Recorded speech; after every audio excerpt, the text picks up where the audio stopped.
இதுதான் நம்ம சாஃப்ட்வேரோட டேஷ்போர்ட். இப்போ நம்ம மொபைல் ஷாப்புக்கான சாஃப்ட்வேரில் எப்படி பர்ச்சேஸ் எடிட் பண்ணுறது அப்படிங்கிறத பார்க்கலாம்.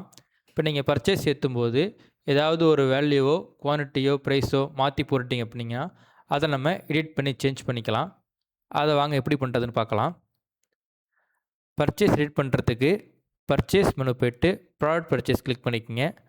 இங்கே நீங்கள் போட்ட எல்லா பர்ச்சேஸும் லிஸ்ட் ஆகும். இப்போது நீங்கள் எந்த பர்ச்சேஸ் எடிட் பண்ணணுமோ அந்த பர்ச்சேஸோட ஆக்ஷனில் போயிட்டு கிளிக் பண்ணுங்கள். உங்களுக்கு எடிட் ஆப்ஷன் காட்டும்.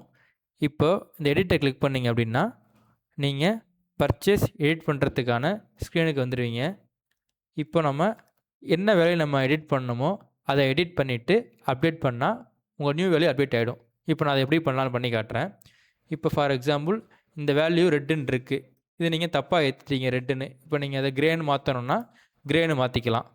இந்த மாதிரி சேஞ்ச் பண்ணிக்கலாம். இந்த மாதிரி ஐஎம்இ ஒரு வேளை தப்பாக மாற்றி ஸ்கேன் பண்ணிட்டீங்க அப்படின்னா கரெக்டான ஐஎம்இயை நீங்கள் இங்கே ஸ்கேன் பண்ணிக்கலாம். நான் மாற்றி ஸ்கேன் பண்ணிட்டேன். இந்த மாதிரி எந்த வேல்யூ வேணாலும் நீங்கள் மாற்றி சேஞ்ச் பண்ணிக்கலாம். இந்த மாதிரி எந்த வேல்யூ வேணாலும் நீங்கள் மாற்றி சேஞ்ச் பண்ணிக்கலாம். இப்போ நான் கலரும் ஐஎம்இ சேஞ்ச் பண்ண மாதிரி நீங்கள் எந்த வேல்யூ வேணால் மாற்றி சேஞ்ச் பண்ணிக்கலாம். இப்போ உங்களுக்கு எந்த வேல்யூ மாற்றணுமோ அந்த வேல்யூவை நீங்கள் சேஞ்ச் பண்ணதுக்கப்புறம்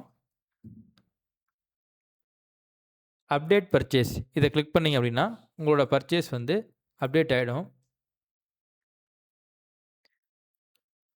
அப்டேட் ஆனதுக்கு அப்புறம் பர்ச்சேஸ் ஒரு ஆக்ஷனில் போய்ட்டு வியூ கொடுத்து பார்த்தீங்கன்னா நீங்கள் நியூவாக அப்டேட் பண்ண வேல்யூ ரிஃப்ளெக்ட் ஆகிருக்கும்.